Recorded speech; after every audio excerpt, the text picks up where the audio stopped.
Adakah diterima amalan kebajikan orang yang mengamalkan sihir? Allahu Rabbi. Biarlah dia tanya. Sihir ini dosa besar, sekurang-kurangnya, dan biasanya dia menjadi kufur, menjadi kafir. Sihir ini bukan pengamalnya. Kita pergi tengok ziarah dia saja, nak tengok dia berubat, haram dah. Kita tak percaya saja ra'i, panggil ra'i. Tahu dah dia tu sihir. Kita ra'i, dia boleh teka nasib dan sebagainya. Biarlah nak pergi jalan sekali.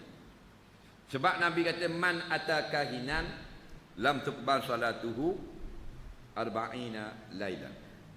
Barang siapa yang datang kepada tukang tenung atau tuk bomo yang menggunakan sihir.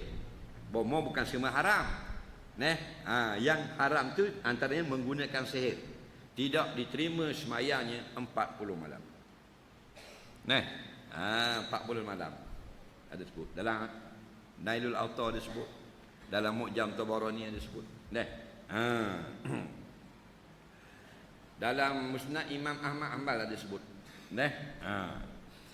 Itu dia tak percaya. Dia pergi saja 40 hari semayangnya ditolak.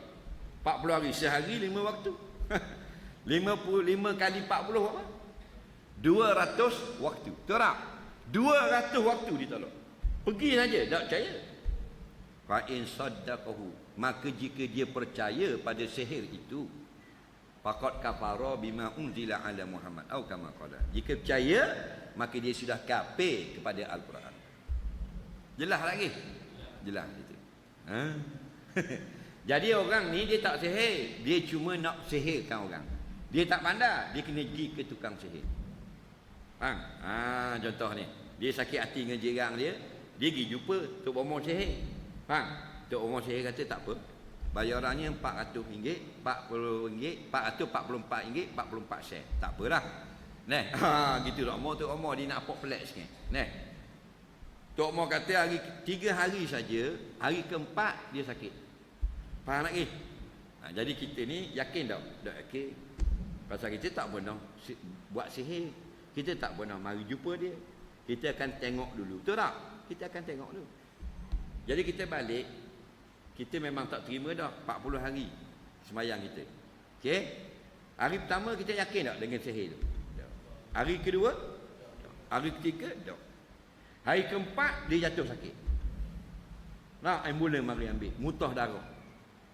Kita belah rumah, tengok mutah darah. Nazak pergi hospital.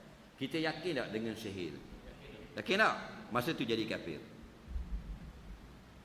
Ni ulama sebut, kita nakal. Saya bukan ulama, saya copy paste, baca fatwa, copy. Orang tanya paste. Faham lagi? Bila dia yakin sihir itu boleh memberi mudarat dan manfaat atau manfaat, maka dia sudah menduakan Allah. Nampak? Situ. Ramai ada orang bila berjaya, orang tu musuh dia jadi sakit, dia yakin tak? Dia jadi kafir. Berat main sihir. Berat. Sihir berat.